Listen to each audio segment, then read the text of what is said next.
Continuing on here at San Diego Comic-Con with the Orphan Black press junket, we're going to talk to Mark, Rudy, Seth, Miller, and Parsons all at the same time as we say hi to Ari Millen. How are you? Not bad, how about you? So you're the male clone for every male clone on the show. Excluding Tony. Yeah. So what was, when you got this part, what were you thinking you were going to be involved with? When I got cast as Mark first, and it was the second season, so I'd already watched the first, and I was already a really big fan, so all I was thinking, I was like, holy crap, I'm on a show that I'm really excited about and that I'm a fan of, and I can't wait to meet Helena, because she was my favorite clone and scared the crap out of me. By the way, if you haven't seen all the fans outside, most of them are dressed to her. Really? Great. Can't wait. Terrifying. Very. And that was my first experience. She was coming down the stairs. Tat was coming down the stairs, but in costume as Helena. And it was, because still get chills. Right. I didn't know. Like, I knew I was going to die in episode 6.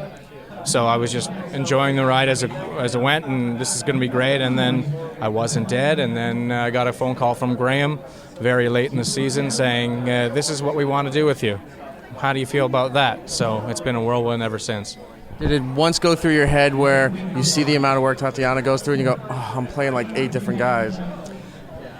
It's probably because of that, because of the understanding of the amount of work and dedication and concentration that it takes.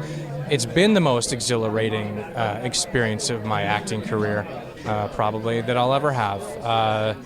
Just because it's so important to want to do your best to do a great job and do what these two gentlemen here they tell their story properly.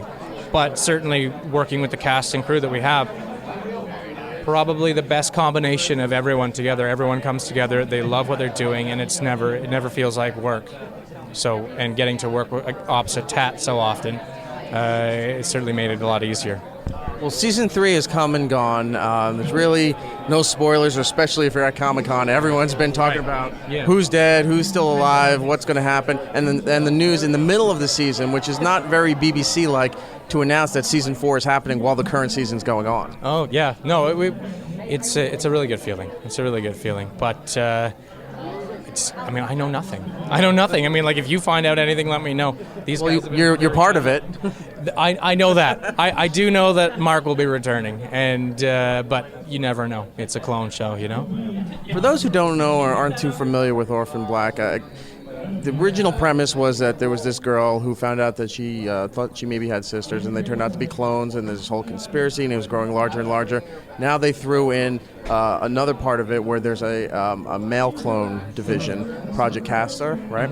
Can you explain a little bit about that, and what is the default? What is the defect in the male clones that they're trying to weaponize? Oh, well, there's the male clones have a defect, but they also have a genetic weapon that they've just discovered. So the genetic defect is that they're something with when they got cloned, their brain started degenerating, and so throughout season 3 they've been trying to, through Lita, find a cure, but their sort of genetic weapon that they've been programmed to have is that they sterilize women when they sleep with them. So it's deep stuff. It's almost like reverse species. Exactly. I mean, and I think that will certainly be touched on in season 4, and I think certainly with Neolution we'll start to find out that they're really bad, and they've got really bad designs on what they want to do. So I would imagine that weapon is all wrapped up in Neolution conspiracy. Now, with the success of Orphan Black and the fact that it's growing worldwide, there are men and women who watch the show, but it's the females who seem to be more vocal, at least at conventions and online, about their fandom for this show. What have been your experiences involving the Clone Club? Probably the most supportive and incredible group of individuals a show could ever hope for. From the fan art to just the positive, like, reinforcement of we love you, can't wait for this, can't wait for that. Great show last week. It makes you feel good. It makes it warm and fuzzy, really warm and fuzzy. Do you ever get your share of some of those who can't really separate the line between liking the show, where they're yelling at you like, I hate you, you're trying to kill them, you're such a dick? I got a lot of, I love to hate Rudy. I really didn't want to like you, but you won me over. Thanks, Mom. Exactly. Yeah. Thanks, Mom. For the most part, yeah. I mean, obviously, there's some bad stuff out there, but you don't go looking for it.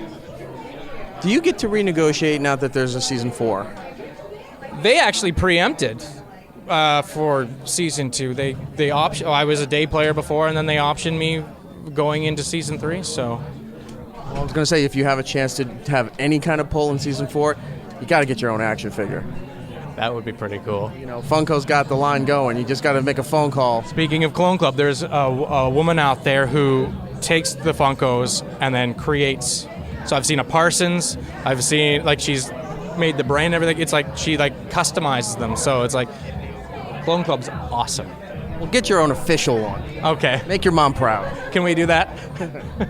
Getting the thumbs up. All right. Ari, thank you so much. The DVD comes out in August, and then season 4 in 2016. I look forward to it. Thanks, man.